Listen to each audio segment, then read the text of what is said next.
There are many crazy signatures in the hit game All-Holla Brazilian version, but today we're looking at just one. Welcome to Broken Sigs, BS for short, and today we're looking at ass. Oh my god.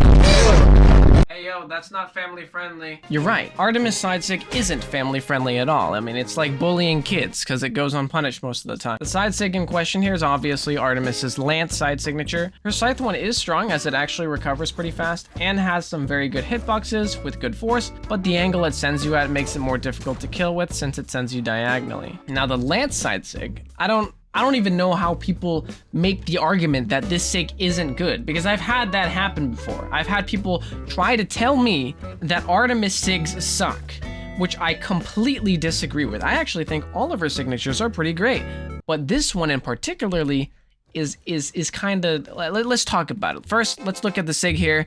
The sig is done in two parts, both of which come out whether or not you hit an opponent, which is really weird considering the scythe counterpart doesn't. This is actually a part of the reason why this signature I think is a bit overloaded. The first part of this sig is there's a bunch of small hitboxes that will hit you even if you're slightly above the ground, because Artemis goes up with it.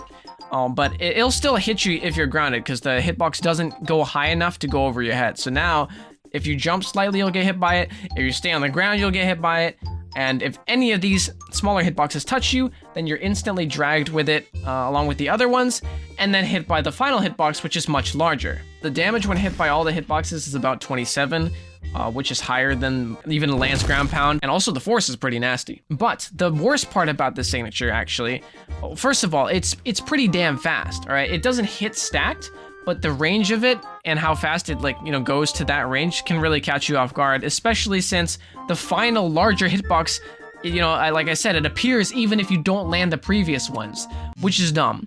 But what's even dumber is the pushback. Whether you land it or not, it automatically pushes her back in the air, which makes it really hard to look how high up she is, dude. Look how high she is above the ground. Plus, the recovery frames aren't even that high. You can even put a side air input before you even land on the ground following a side sig, which makes it very hard to punish this move if you're like in front of them, grounded. So the best way, I believe, to punish this, of course, is by going above it. But even then, not only do you have to watch out for the large ending hitbox when you jump over it, but you also have to account for the pushback distance. This sig definitely isn't as easy as punishing Scarlet side sig or Orion side sig, because you can just jump over them and then attack from behind. But with Artemis, if you jump over them, generally Artemis is going to recover fast enough, or she's going to be in the air and then you're going to miss your grounded punish. And remember guys, this has to be done in real time. Of course, when we're talking about it right now, we talk about it on paper, we're like, oh yeah, just jump high, fast fall, do some kind of aerial thing, it's a free punish. But in game, you're not always going to be able to tell exactly when an Artemis will side sig.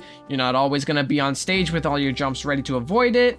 I mean, maybe you're on the wall trying to get back up and then you have to deal with this move or Artemis's end sig on Lance. I mean, this move just applies so much pressure while being pretty damn safe, especially when it's used right. So it's kind of like a Queen Nai D-sig on Spear, but it's probably just safer and stronger and just better in general.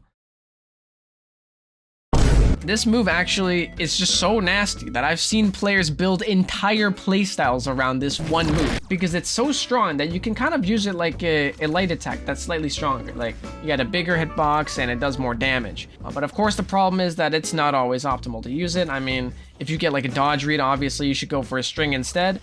And also, it can get very predictable if you're just spamming this move over and over. But in most levels of play, this would not only just be very, very annoying, but it's also still pretty effective. So if you're having problems against this signature, I would suggest that you try to play above the Artemis player more whenever you're against it. If they're spamming it, then it's gonna be more predictable and then you'll have more chances to punish it. Don't try to throw a weapon at Artemis to stop her from doing this.